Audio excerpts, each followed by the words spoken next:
Molly glanced at it. 8! The whole room cracked up laughing. Well, everyone except the kids who'd been secretly meeting in my danger gang, obviously because we don't laugh at each other. We only laugh in the face of danger.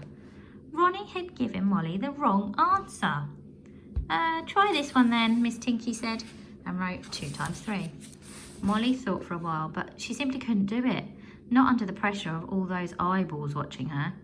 Then Ronnie held up another little note and made a cross over his heart to show that this really was the right answer. 40?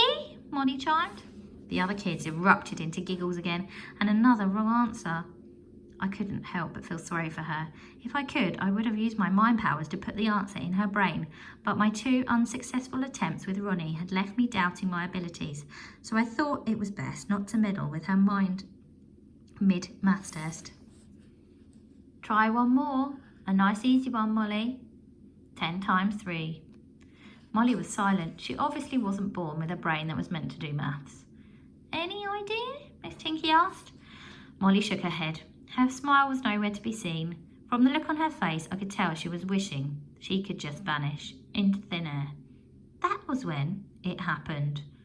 The light bulbs in the classroom started to flicker, then grew brighter and brighter and brighter until, smash! They exploded in a flash of green. My heart skipped at the distinct and familiar colour. It was the very same green as the lightning in the storm and the water in the pool. So I had the feeling something freaky might be about to happen again. My eyes darted round the room and locked with Eric's. He'd seen the flash too, and I could tell he was thinking what I was thinking. I suddenly wished I'd told him my catchphrase so we could have both said it together. So I made a mental note to bring it up at the next meeting of the Danger Gang before whispering, "It's danger time," to myself. And I was right. Then, to my right, Jamila let out a scream. She was pointing at Molly, who suddenly didn't look right. It was hard to tell why at first. It was as if a shadow had fallen over her. "Molly, are you okay?" I whispered.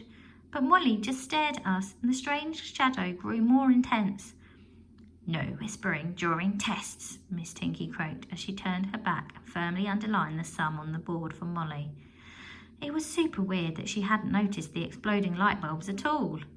"Miss, I think Molly might need a doctor," said Susie, but by this point it was clear that no doctor would be able to solve this problem. It wasn't a shadow that had fallen over, I realised. It looked more like Molly was fading away, as though someone had given her a giant eraser to rub her out. Everyone slid off their seats and stepped away from her, except those who knew her from the Danger Gang.